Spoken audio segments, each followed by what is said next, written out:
Thanks for attending our Dane Protects webinar series. I'd like to do a little bit of housekeeping and just remind people that if you've missed our previous sessions, you can certainly go to the chat section of our webinar and you can go find the link for our previous session. And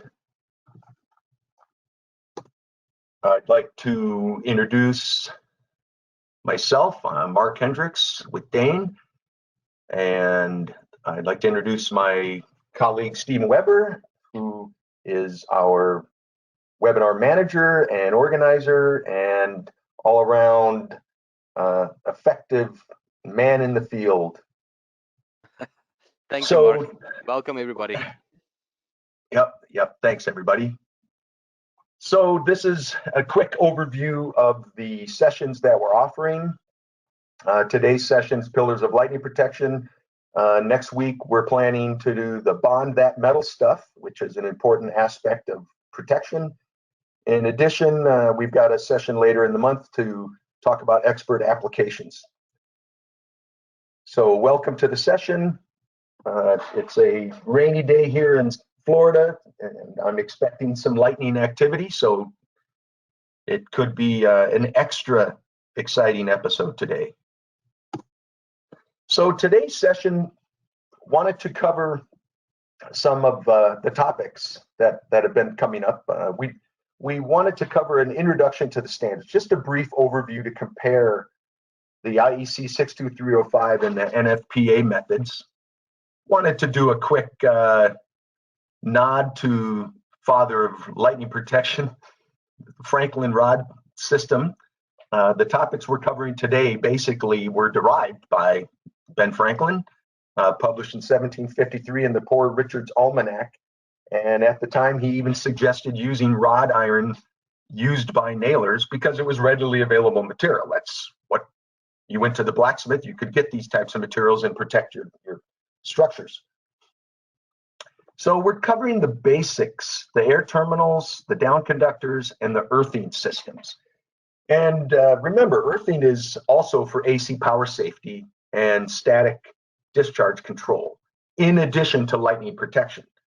So we'll be covering the aspects of earthing that are most related to our lightning protection as it stands as a lightning protection system. And off to the side here, I've got a couple of sketches from some of Ben Franklin's original work and a slightly used lightning rod from that period that you can see as I would consider that we have better materials than was available than used by blacksmiths and rod iron. So we want to introduce the aspects of some of the, I would say, the more prevalent lightning protection standards, the IEC 62305 methods, and of course the NFPA 780 methods, which are prevalent here in the United States. One of the things I like to point out is that IEC methods are not that different from NFPA. And I use the words only better because I think it's more thorough and it gives you a more rigorous approach. But there's a few key issues that you find. The NFPA indicates that each building must stand alone, whereas IEC also allows consideration of adjacent structures if that's part of the surroundings. And what that really means is that if you've got a structure that's really tall next to you, you can benefit from the lightning protection offered by that taller structure. So in this illustration, you see there's a small battery plant that's below and adjacent to these other taller structures. And you can see that you get the benefit of coverage from a rolling sphere calculation of that structure relative to its surroundings. And that's one of the things that really stands out about the IEC methods. There's also a couple of really good questions that came in last week's session that talks about the comparison between separation distance and bonding distance. And the standards make it sound different, but really what you have is NFPA dictates that metal objects that are close to the down conductor and LPS system have to be bonded. And IEC considers it the other way around. It says things that are separate do not have to be bonded. It's the same thing. It works out algebraically. You can actually show the definitions of separation distance and bonding distance from NFPA are actually very similar. And it works out to be the exact same figures, very, very nearly the exact same figures for an LPL3 from NFPA, to compare NFPA to an IEC LPL3. So this is an important aspect. So just wanted to make sure that that's something that it's presented to the team, that you really can draw very close similarities between the systems. So the design approach from NFPA is basically, it recognizes that there's objects less than 75 feet, and there's a class that's considered class 1, and there are materials that are less expensive, less robust, smaller diameters, shorter tips, and the larger structures greater than 75 feet have larger diameter conductors, taller tips, and of course, that's a very brief description of it. There's it's a 111-page standard with a lot of details about how to implement the systems. But the real key is that it does recognize what's considered a 150-foot radius, which is essentially an LPL3 design.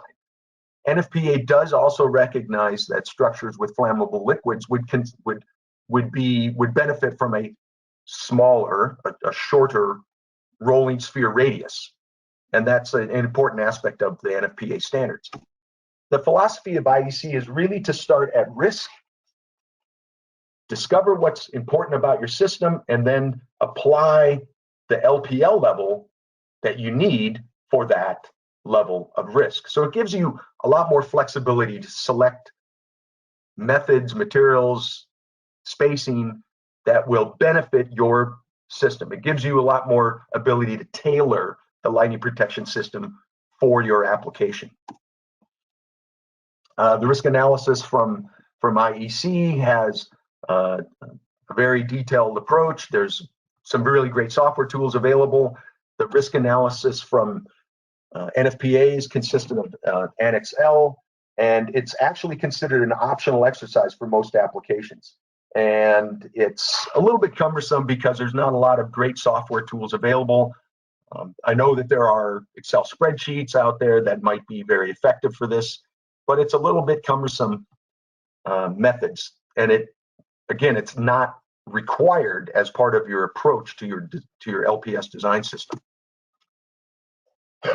And this slide I really like to show because it describes in pretty much one slide. You can see the rolling sphere radius, you can see your different protection angle methods, you can see the differences between the lightning protection systems, the LPL levels from 1 to 4, where LPS level 1 is the most stringent. It's a small radius to show that lightning might get into the nooks and crannies, and it gives you the ability to use less stringent methods as your risk may allow. Another key difference is in the inspection of your lightning protection system. The IEC methods give you a really great suggested methods. It walks through your entire project from front to back, end to end, and it gives you the ability to draw right from the standard the inspection and maintenance protocols that you might want to employ for your lightning protection system. And I love this picture of a frayed pigtail bonding into the lightning protection downcomer, because it shows you what you really need to watch for, because this is going to be a real problem. And of course, all the way through final master label certification as needed for your applications. Another really key difference between the standards is that the IEC materials are required to be tested for the purpose with injected lightning currents. Most of the NFPA materials are established by review of the the mechanical parameters, the mass per foot of the down conductor, the diameters of the tips, the diameters of the earthing rods. And we can see that in IEC methods, these materials all have to be actually tested for the purpose. And this is a real key issue. There's also certain tests that the NFPA and the UL standards don't even recognize that are relevant for direct strike lightning protection applications. So this is another key aspect. You know, it's really important to point out that NFPA methods protect a lot of lives, and it's a very effective system. So by all means, it's a valid and very important set of standards that is for fire protection. The IEC methods, we feel, give you more rigorous approach. So that is a very brief comparison of the two standards. There's a lot more information available in public domain. We've written some white papers. There's forthcoming changes to the standards, and we feel that there's a lot of information. That topic alone could go on for at least a debate of several hours between experts. So don't want to stir the mud too much, but I want to make sure that some of the key points are discussed. So the pillars of lightning protection, what we're going to talk about today are the first three pillars. But one of the things I want to remind you is that in all these aspects, you can't ignore one or the other in favor of, say, your down conductor system. You always have to pay attention to the other aspects so that it's a coordinated approach.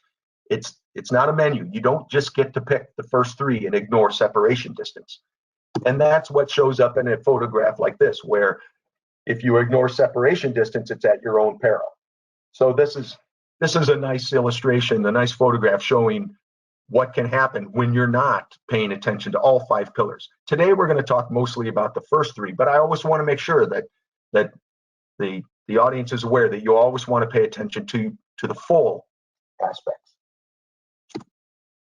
Air termination system, the air terminal system. So Ben Franklin figured it out. You put up an air terminal, and it serves as a preferred attachment point for the step leader, that last striking distance where the lightning charge builds up over an area, and all of the objects, we saw that in some photographs last week, all of the objects send up little tendrils trying to reach out to that lightning charge, and one of them will attach. So what we're showing by having air terminals is the calculated equivalent electric field. So you can see in something that looks like a rolling sphere calculation that the air terminal gives you the equivalent electric field over that building. And what the purpose of the LPS system is to give that lightning charge an air terminal to attach to. And what you see in an illustration like this is that all of this equipment, these chillers and condensers on the top of the building, maybe it's a radio, maybe it's something else associated with a very sensitive asset.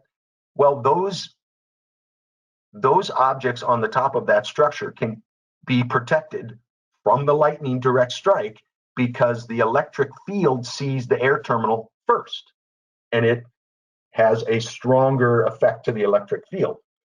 And so that's what the rolling sphere calculation shows you is the equivalent electric field approximation. And what's nice about a sketch like this is you can see that you can use taller masts to extend that reach.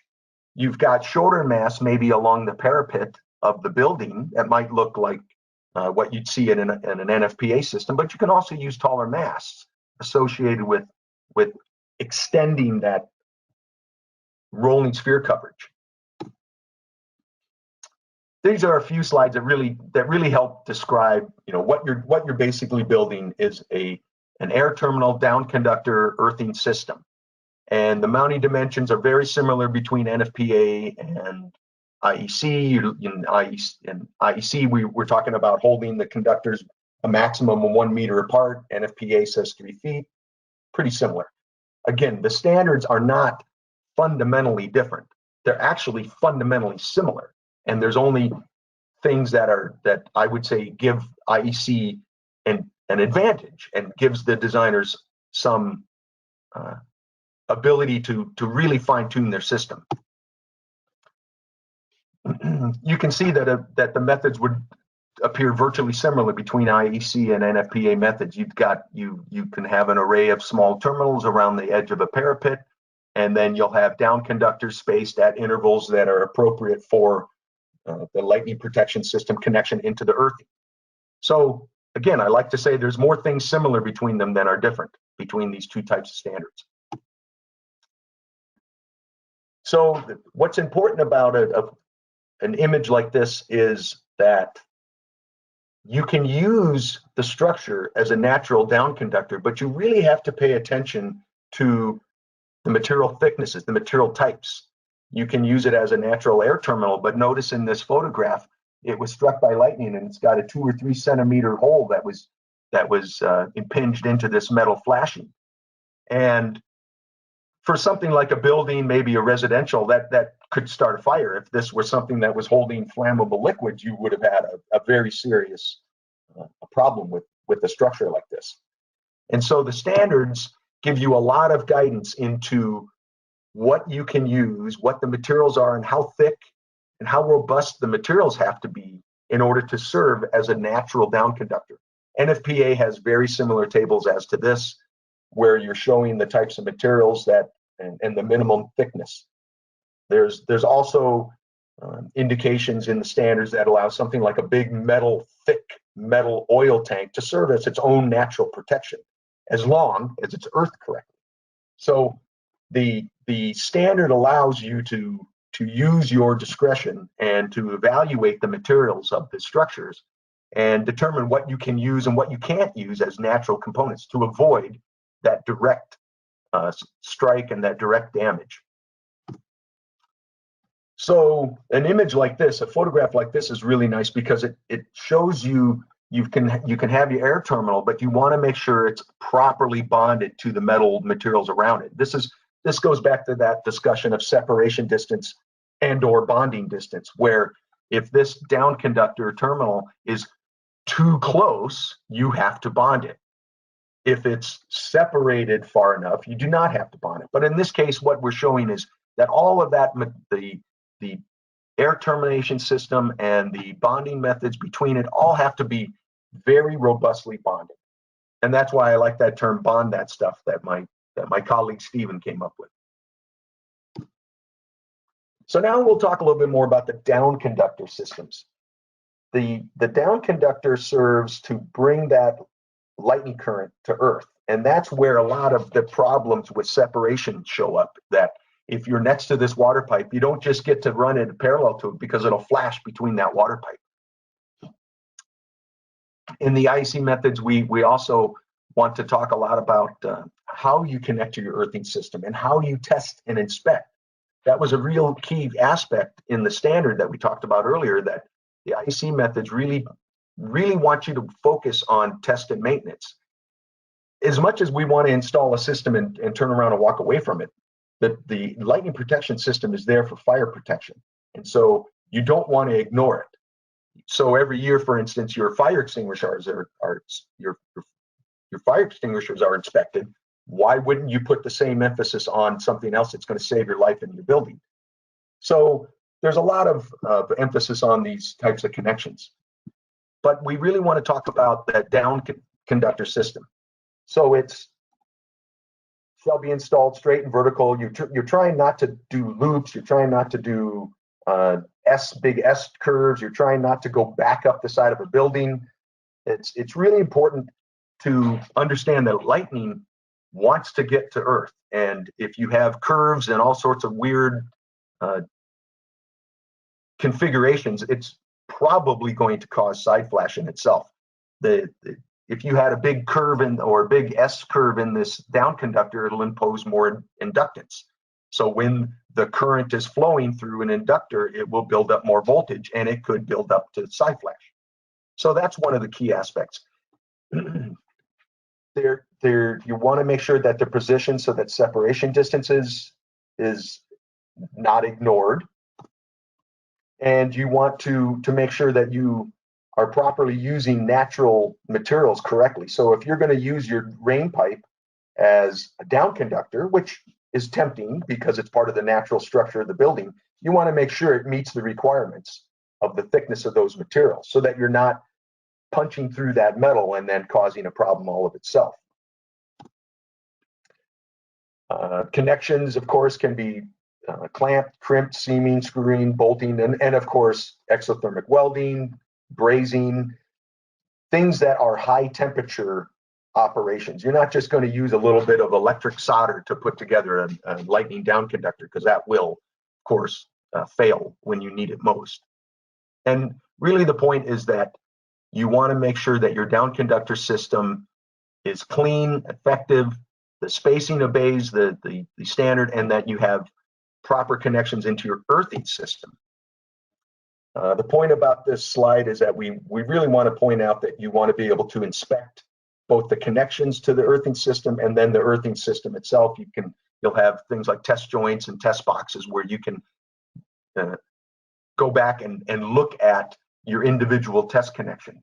What's nice about this illustration here is that when you come out to this particular site, you can test this connection with something like a clamp-on meter that will show you that it's connected both upwards into a loop above ground and then downwards into a loop below ground.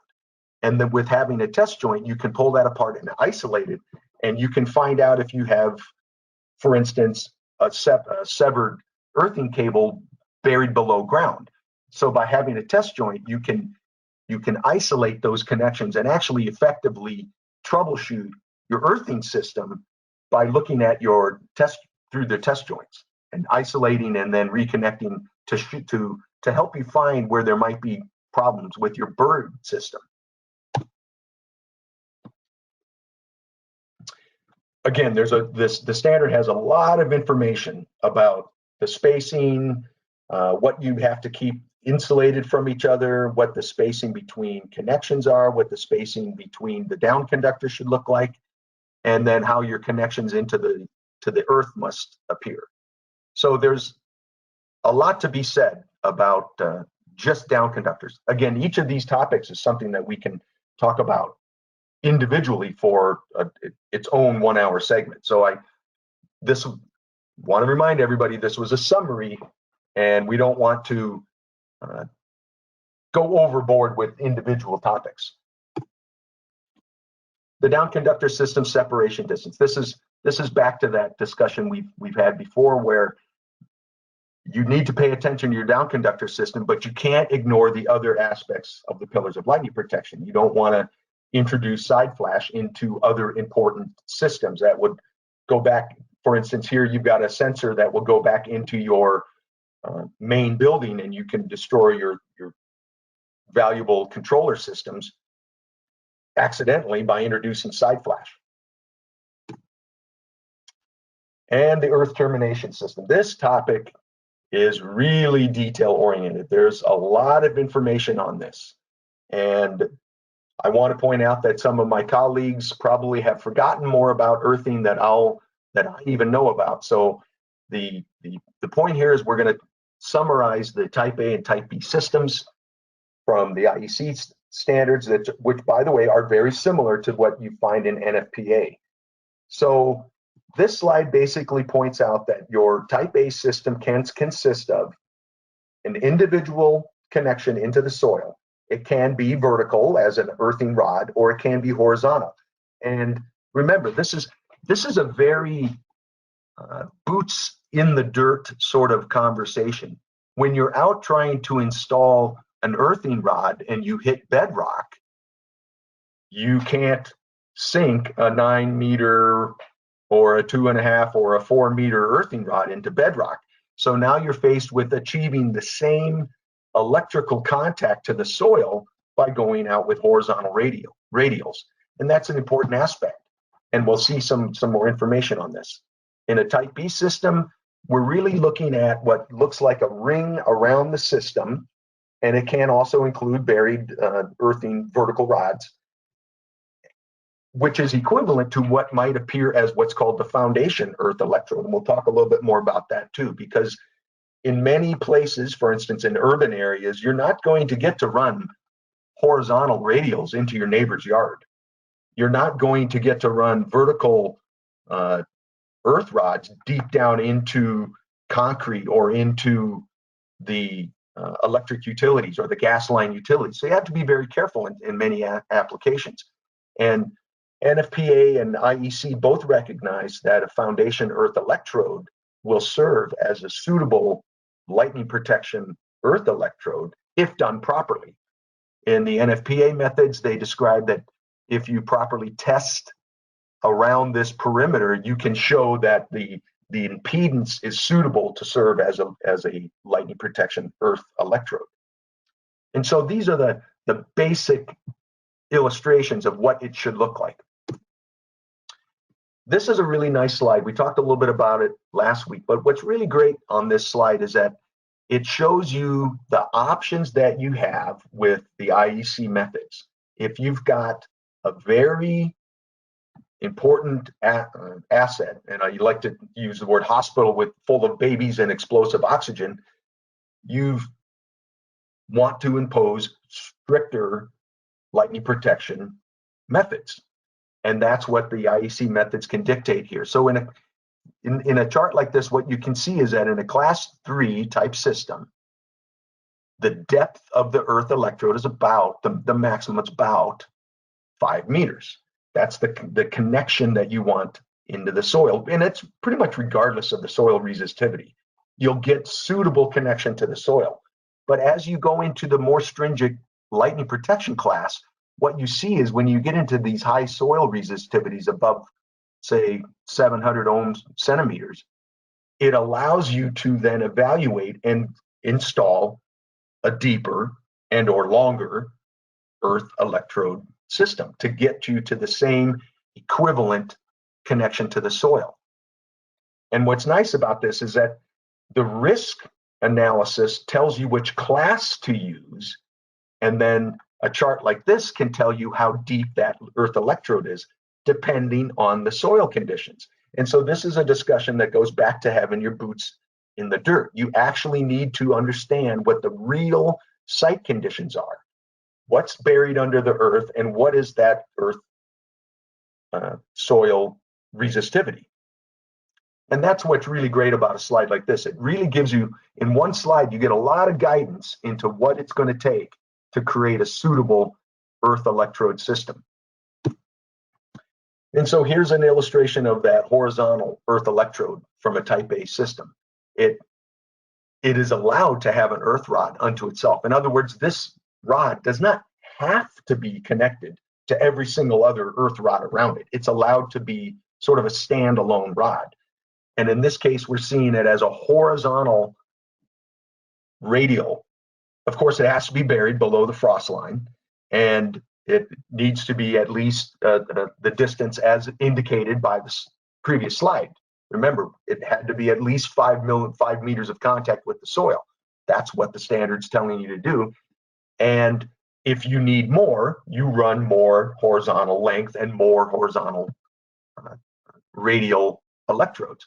And that helps you build up to meet your customers' requirements.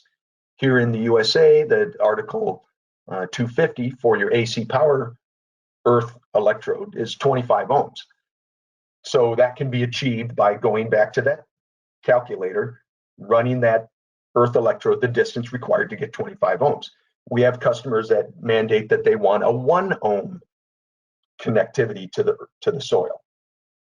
You'll see things from other customers where they'll talk about 5 ohms. So you can use your requirements, and then you can get to a properly designed earthing system that connects to the air termination and the down conductor system. And that spacing is all spelled out by the standard. So we'll see a little bit more on that. Vertical rod, very similar. You have the standard tells you how deep the rod should go. Basically at least 2.5 meters, but 9 meters recommended, which is a very deep earth electrode, by the way. And of course, you need to stay away from the side of the building, approximately 1 meter. And you'll see there's very similar types of aspects where it's buried below the frost line. The actual connection that you're making needs to be buried below the frost line. This can be clamps, exothermic welds. I'd like to show this test joint as a clamp connection. If you make an exothermic weld with no test joint, that meets the intent of the standard, except when you come back to test, you don't have a separable connection. You can't troubleshoot that system without severing that exothermic weld, which is difficult and expensive to do. Of course, there's some important aspects about the electrode, how deep it must be buried. It shall minimize effects of corrosion, freezing, frost line, that we talked about that a little bit. And it should be evaluated for the length to meet that table that we just had looked at. Of course, 9 meters have been proven to be advantage. You know, there's great advantage, but that's you can see that in many soil conditions, that's going to be very difficult to achieve. So here's a few illustrations showing what that looks like in practice. And you can, even this photograph, this one photograph, you can sit down and we could talk about this for quite a bit of time. Right here, there's a buried cable next to it. Is there proper separation distance?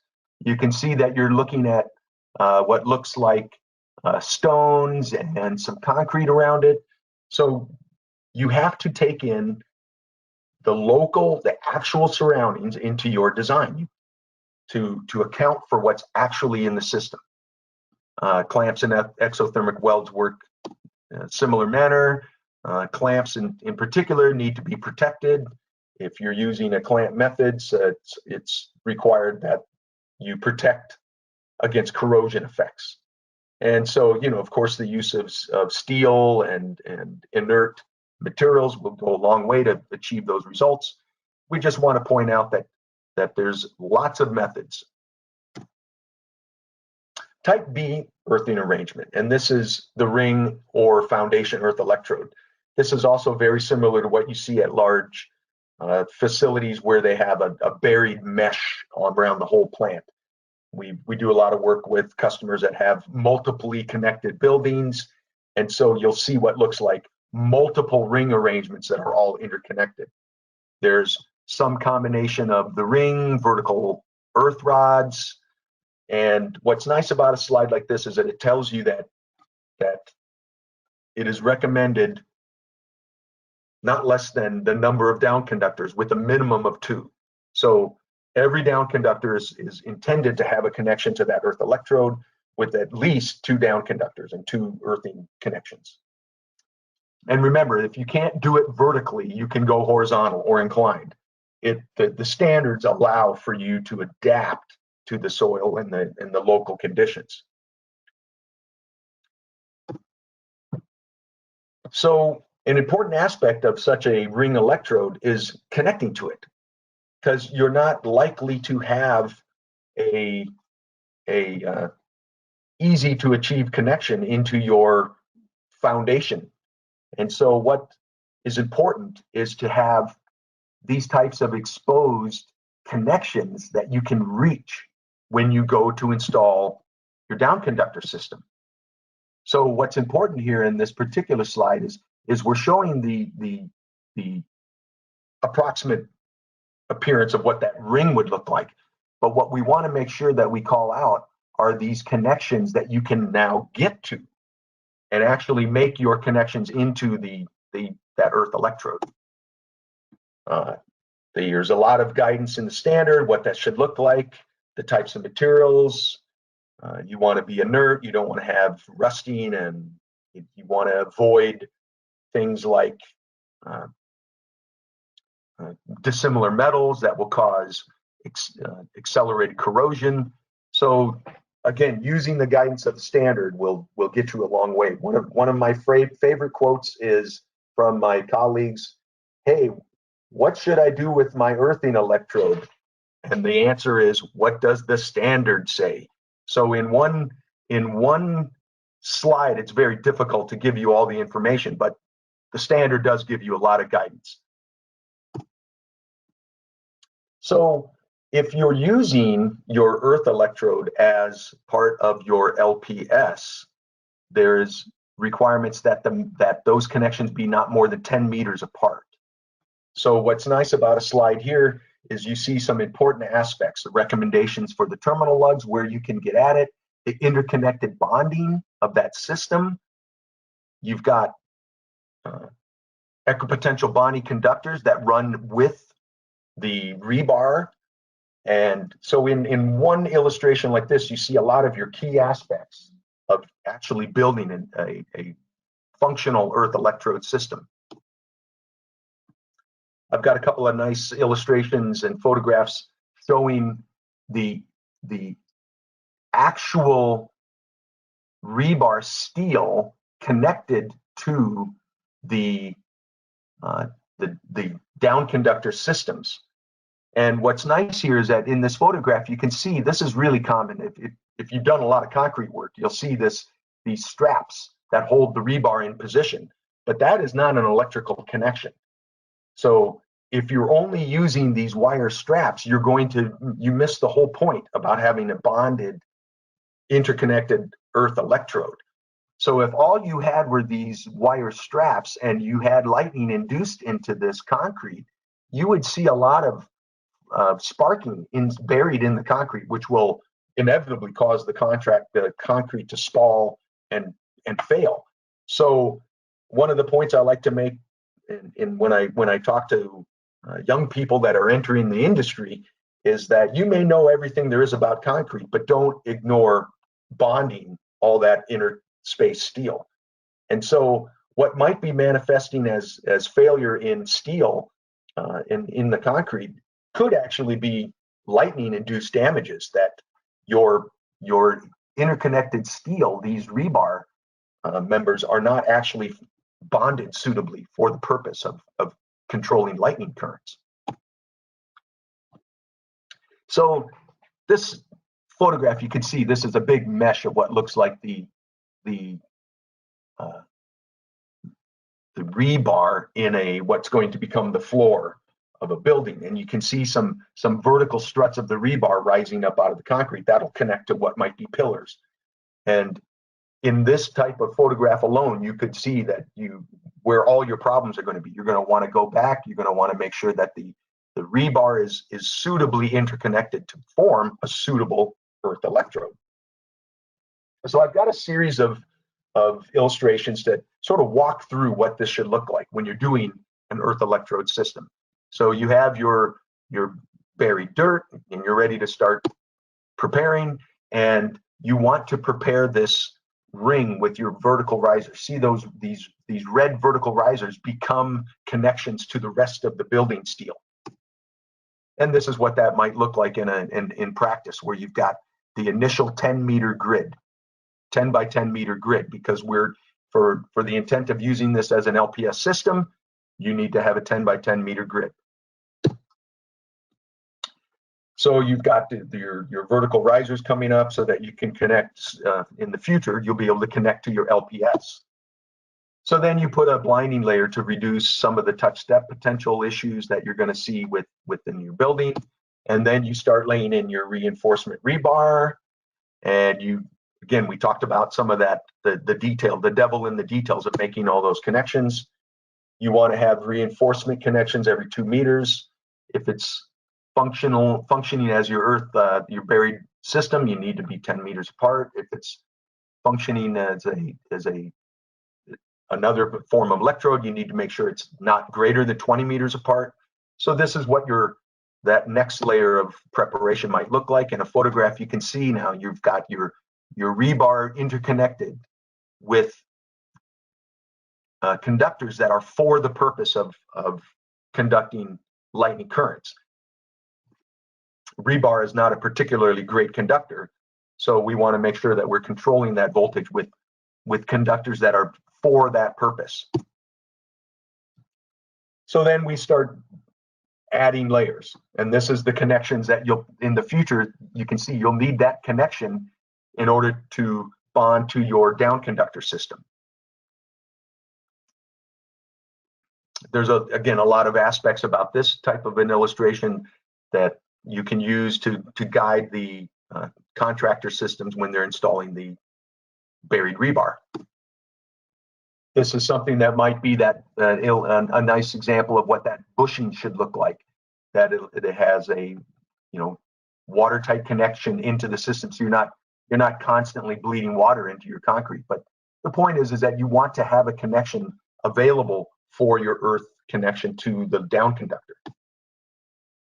And then when the final concrete slab gets poured, it'll look something like this, where all that buried work is now invisible, and the result is that you have connections suitable to connect onto your down conductor system. We've got a few slides that talk about the actual materials that are suitable for the purpose. Again, you can go back to the tables, you can look at your materials that you're using, you can see what's been installed. It is possible to go back and look at a system and measure to see if it's been installed correctly for the purpose of serving as a down conductor LPS system electrode. So what's important here is that if you follow the standards, if you pay attention to the materials that you're using, you can achieve a functional earth electrode suitable for that purpose. So I just want to open the floor to questions. In our last session, we didn't have much time for questions, so I want to open that up to the audience if there's some questions. Stephen, do we have any comments or questions coming in? Yes, Mark, we did receive some questions. The very first question that we received from Ali was regarding the separation distance calculation that you referred to. He's asking, is there, in other words, a minimum separation distance that we need to adhere to? Or, yeah, how would you respond to that? Well, okay, well, it's actually dependent on the lightning protection level that you've selected. So the NFPA standard, I believe, is a little bit more relaxed because it talks about separation and bonding distance relative to the closest connection to the LPS system, which is a little bit misleading because that implies that the voltage only builds up relative to the next connection. The IEC methods talk about that it's relative to Earth. So using the same calculations can get you slightly different results, but it really does depend on the height above ground and the type of system you're installing. That's perhaps the short answer.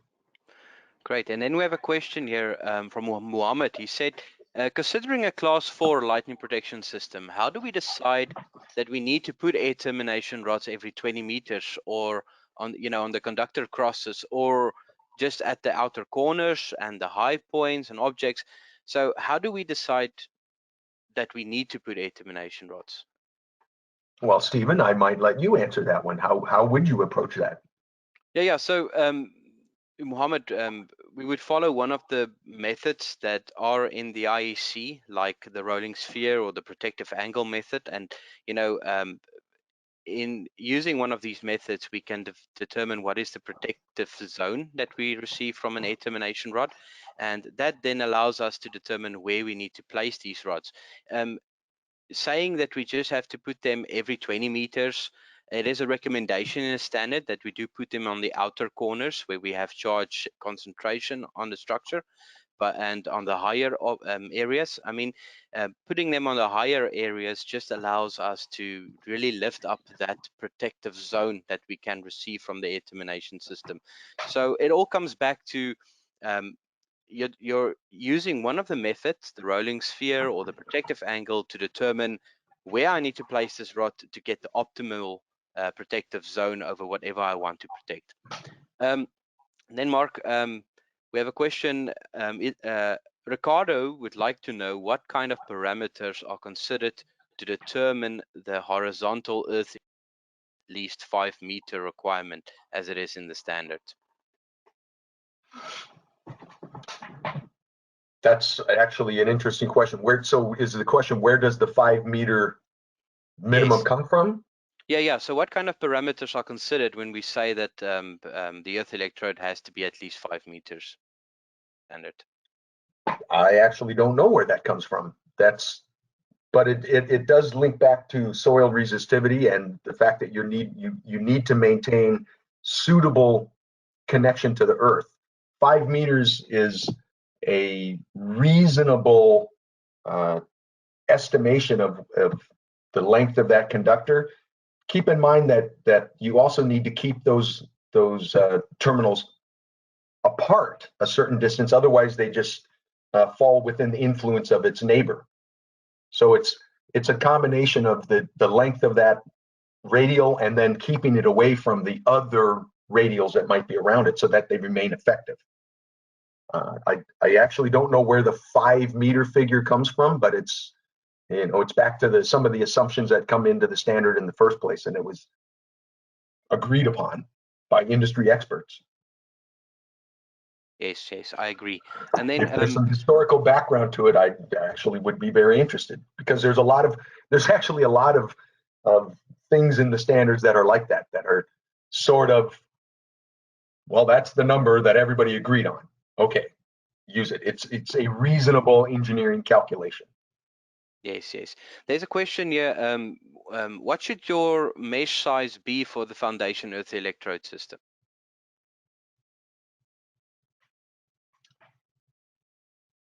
The mesh for the interconnection needs to be minimum of 10 meters if you're using the foundation earth electrode for your LPS system. So the interconnected mesh, when we say that interconnected mesh, that's the mesh of dedicated conductors that are for the purpose of lightning protection. So that's a 10-meter mesh. If you're not using the system as a lightning protection, part of your lightning protection, it can be a 20-meter mesh. Yes. And that builds a nice, clean, equipotential bonded system so that you reduce touch step. I believe that's the correct answer for your question. Yes, and then we have a question here. What is the best earthing ohm value for a residential project, and the best earthing conductor or material to use for such a project?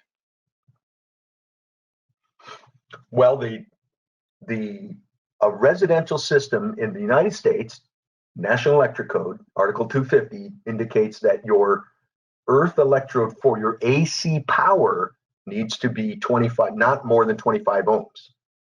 And what we often see is that that electrode becomes part of the overall LPS system as well. And so if you went to the electrical standard, it would be 25 ohms, which seems excessively high. So a lot of the question comes back to what is the impedance of an individual rod, and how do I build a system that has an equivalent electrical impedance into the soil? That exercise is actually a very detail-oriented exercise where you'd have to get your soil resistivity, understand the conditions, and then start placing your earth electrodes relative to where your down conductors are going to be as well. So it's actually, there's a lot of simultaneous factors that all have to be solved and satisfied. And a really nice question that we have here is, can the HVAC ducting as down conductors if the sheets mentioned comply to the IEC standard thickness?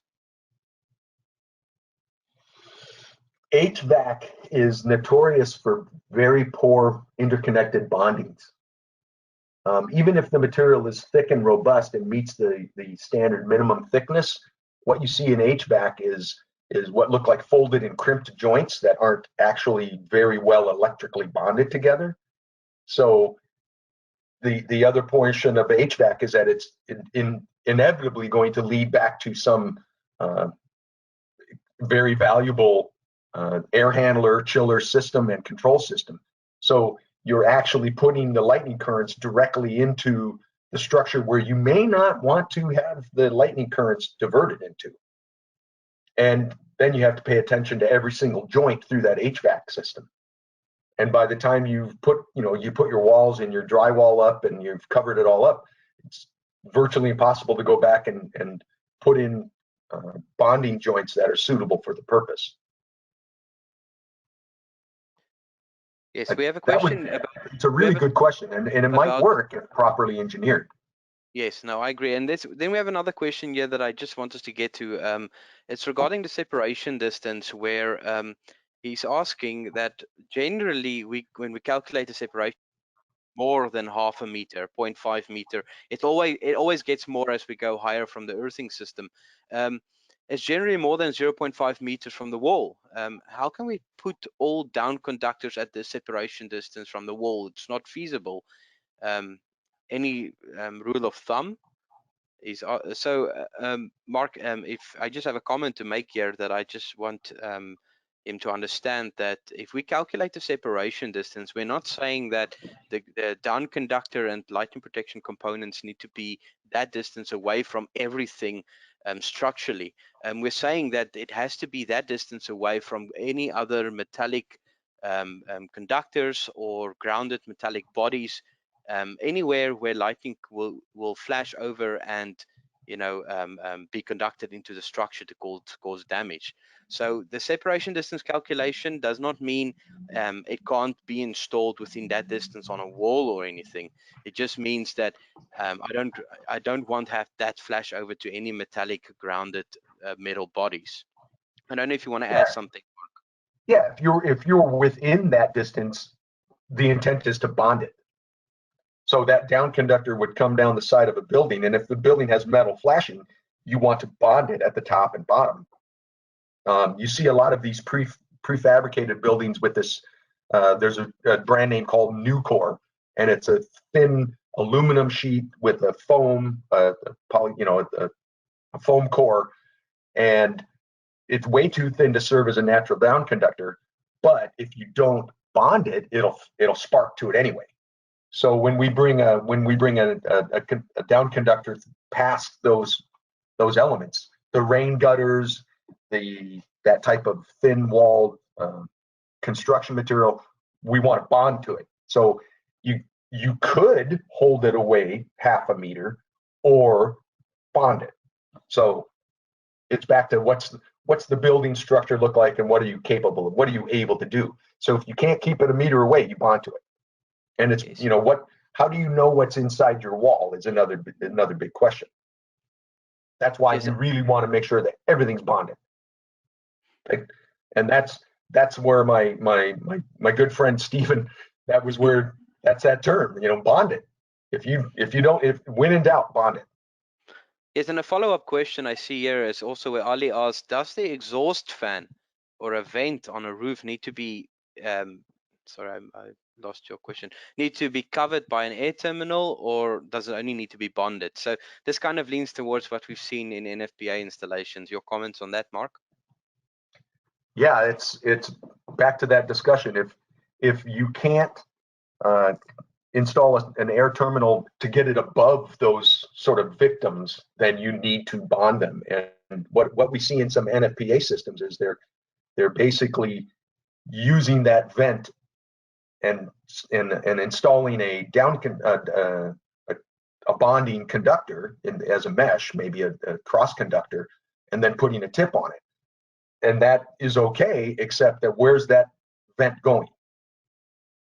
What's it actually connected to? So yes, you would want to install a tip on it, but it might be better if you raise the coverage above that vent entirely and then let that metal do its thing and not actually be part of your LPS. Yeah, it kind of comes back to the question about the vent of a HVAC system as well. I mean, if you bond these vents or these HVAC ducting together with your LPS components, you run the risk of injecting lightning current into the structure itself. So this is a risk that you need to determine. Is it acceptable for you to inject current that way? If not, you have to maintain that separation distance away from these vents and these HVAC ducting, and and make sure that lightning current stays separate away from it, and then provide air terminals that are higher than these vents to create a zone of protection over these vents rather than installing a terminal on these vents. Mark, we have a question from Ricardo. He's asking, how can you determine the impedance of a lightning protection system? Is there a formula to determine that? The impedance of a lightning protection system, it's not necessarily a set formula that I've seen. Is what we do. Maybe I'll apply the measures that we do when we're installing our systems. We'll measure. We'll put a clamp-on meter right at the pigtail connection to the earth, and that allows us to essentially look at a resistive network upwards and downwards, and we're proving that there's a connection. To ask, is there a preferred value? You know, you can always say, well, less than an ohm is a target value, but it really matters that all the connections look approximately the same. And then when you see one that's an order of magnitude or more higher than its neighbor, you know there's a problem. So it's not necessarily that we've got a target value. It's that you want to use it as a measure of troubleshooting. And that we've seen to be very effective, because when somebody's got, maybe there's an earth ring and it's been dug up by a bulldozer, that type of problem shows right up, because that pigtail, that clamp-on measurement is substantially orders of magnitude different than its neighbor, and then you know there's something different. So the standard, I've never seen anything that looks like a target value to put a clamp-on meter and say, okay, I see 1 ohm. I've never seen necessarily something that looks like a target value like that. But when in practice, we see stuff that looks like tenths of an ohm. Yes, I just want to mention that the only thing that the standard say is that if we do use the reinforcing or the reinforced steelwork within concrete columns and within the structure itself, we can do a impedance test that way, and the standard does say that that needs to be 0.2 ohms. But now is that the 10 amp test? Yes, exactly. Yes, that's with the injection of 10 amps. Yes. Yeah, you inject 10 amps, and then it looks for what should be a low impedance if you're using the foundation. Yes. Yeah, yeah. If you're using that is a valid concrete.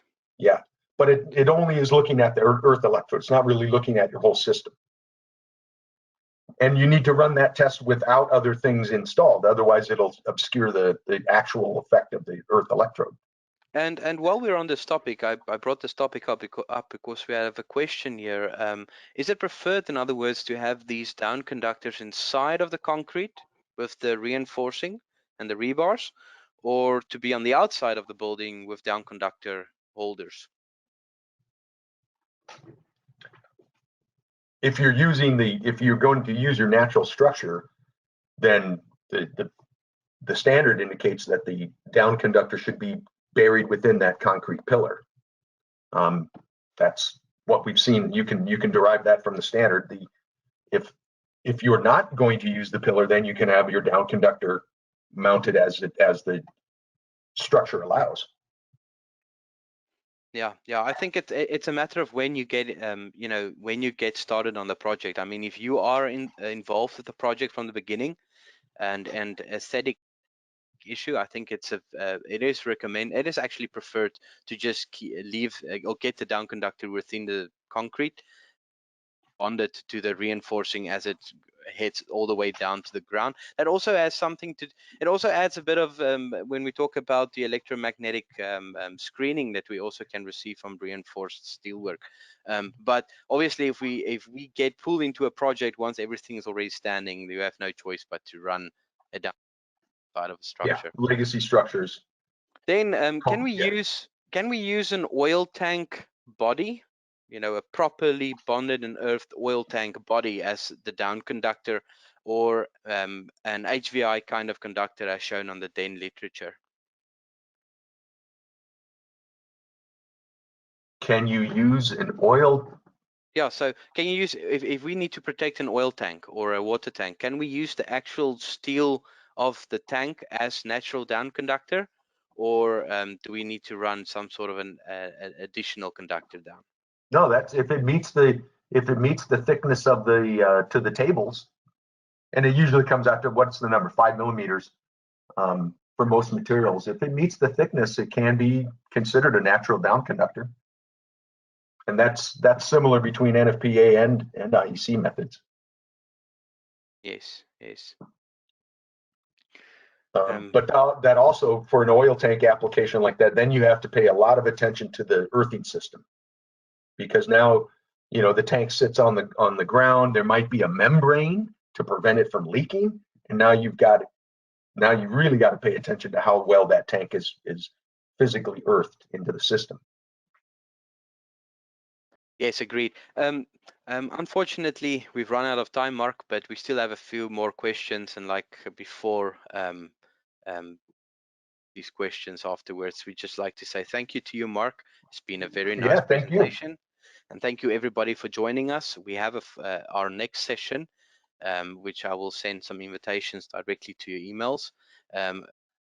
As a general point, this webinar is recorded, and we will be sharing the recording link to you guys directly as well. Yes, so if there's any further questions, you will have my emails, Mark's email as well. So just send us a direct email and get you. And yeah, we'll be answering all the questions that did come in as well, and make sure that everybody's try to make sure that everybody's resolved. And thanks a lot, everybody. Appreciate your time. We'll see you soon. Be safe out there. Thank you.